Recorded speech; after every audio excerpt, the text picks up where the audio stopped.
Hey folks, I'm Chuck Black. We're doing 52 weeks of Python in 10-minute sessions. Today's topic is Pyshark. This is capturing packets in a similar way to what Wireshark does, but in Python. Let's get started. Okay, so let's talk about Pyshark. Now, as it says here, I'm on the GitHub page for Pyshark. Pyshark is a wrapper for Tshark, which itself is useful for packet parsing using Wireshark dissectors. So if you're familiar with Wireshark and what it does, then Pyshark is a Python wrapper for doing the similar type stuff. You may say, well, isn't that what Scapy does? Isn't Scapy able to do sniffing? And the answer is yes, it is. Pyshark is just another example of a package that does that. You may like Pyshark better. You may like Scapy better. You may like something else better. But this is a decent example to show you how to do packet capture. And so let's look into it. Now we're going to do much the same functionality in this Pyshark example as we did in Scapy. I want to point these two out just so you notice a difference here. With Scapy, I do scapy.sniff and I include everything and then it begins to sniff. Just so you know, in Pyshark, it's a two-step process, or at least two lines of code. The first thing that we do is we define the live capture, which is where we specify the interface, and other stuff if we want to have filters, etc. We'll look at that in a minute. And then we take that object that we're returned, capture, and we do a sniff on that. And so that is one of the differences, probably the main difference between how you exercise Pyshark versus how we exercise Scapy. So let's look in detail at the code for Pyshark. First thing you'll notice is that we're going to import it. And then from that Pyshark that we've imported, we're going to create a capture. So I'm calling it capture. You can call it whatever you want, of course. That's just the variable name. And in my call to create this capture object, I'm going to pass in the interface. So it needs to know what to sample on. And then one of the parameters that I can pass is only summary. So it's only going to gather summary information. And then when I want the capture to happen, I do capture.sniff, and that's when I tell it how many packets I want it to get.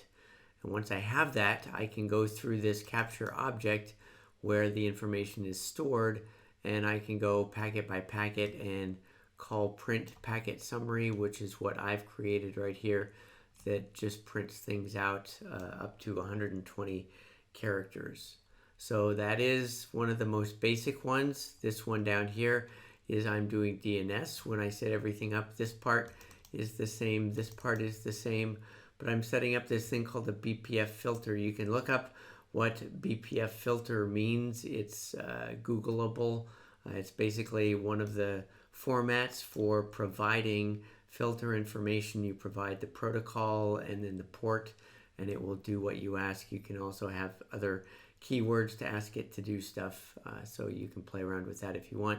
Again, I'm doing a sniff for 10 packets, and then I'm printing them out. And if I want to not get just the summaries, but I want to get the entire packet, then I can do it like this. And this, I'm doing exactly the same thing as I did at the very beginning, where I'm getting all the packets, but I'm getting the full packet, and then I print them out. And this is how I iterate through it, same as before. So let's take a look at how we run this. Notice I'm running it from a terminal because I need to do sudo. So I'm doing sudo Python 3, Pyshark example, etc. Here's my first thing. Remember, I just did packet summaries and I got everything.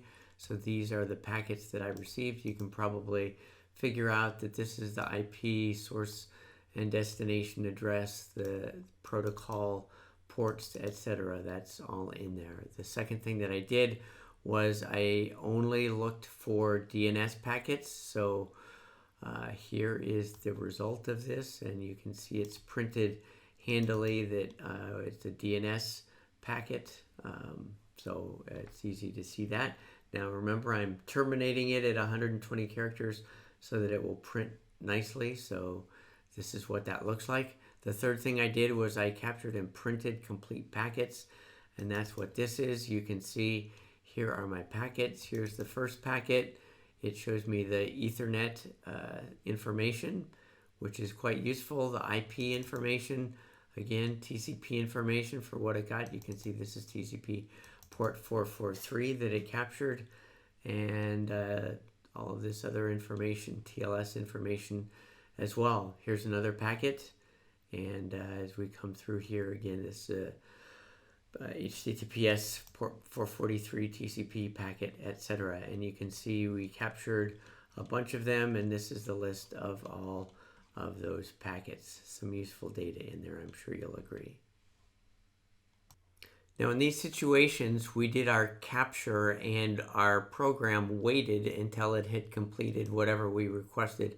In this case, 10 different packets. If we want to handle them one at a time, we have a couple of options. One option is rather than doing sniff, we can say apply on packets. And here I'm applying the name of the function.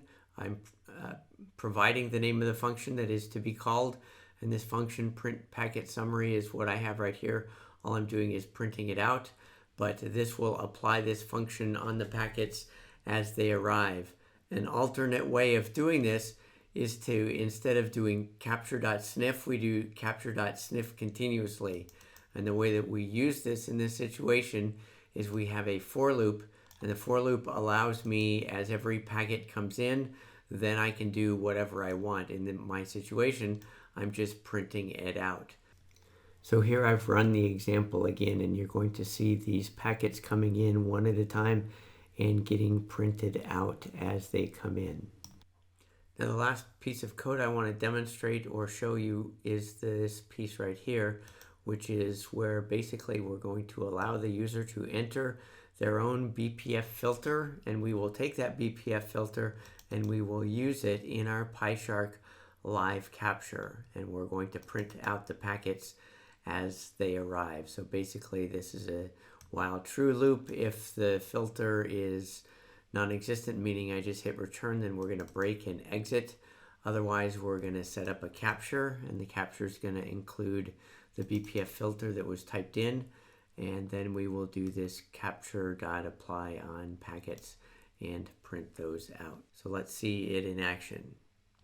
So my code is asking to enter a BPF filter. If you were to go online, you would find that there are a number of BPF filter cheat sheets. BPF actually stands for Berkeley Packet Filter, so it's a little bit redundant.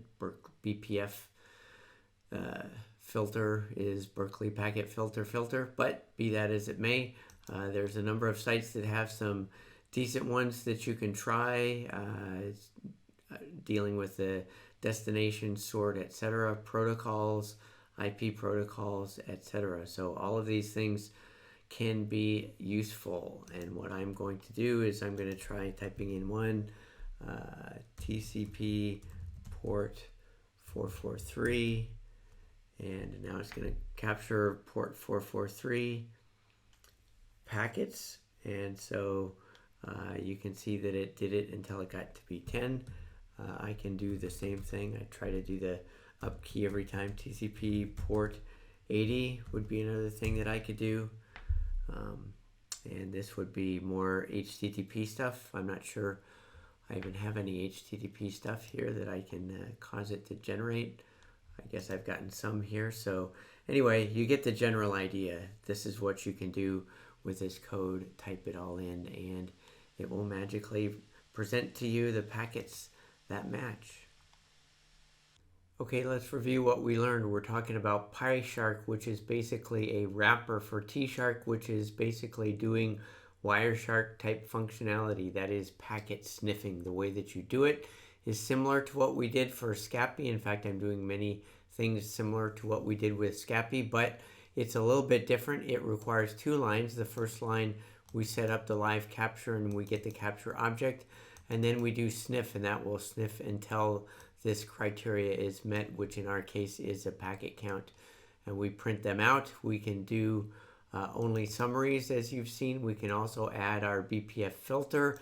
We'll also need to provide the interface. Now in these situations I did only summaries. You can also set it up to do complete packets, so that's what we're doing here. We're not doing only summaries. You can also handle packets as they arrive, so you'll set up your live capture the same way that you did before, but then instead of calling capture.sniff and waiting, you will call capture, apply on packets, and pass in the function that you want to get called. And here we've defined our function, and that is what will get called when that happens. So that's one way to do it.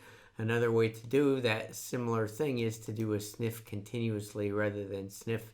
And in this way, you set up a for loop after you've set up your capture object, and your for loop goes through sniff continuously. As soon as a packet meets the criteria, then you do whatever you want. In our situation, we're just calling print packet summary, and that's it. Now, the last thing that we did was I have a cute little while loop here that just allows you to enter your BPF filter. So if you want to experiment with BPF filters, you can do that. And we did talk a little bit about how BPF stands for Berkeley Packet Filter, and it's a standard way for providing filter criteria.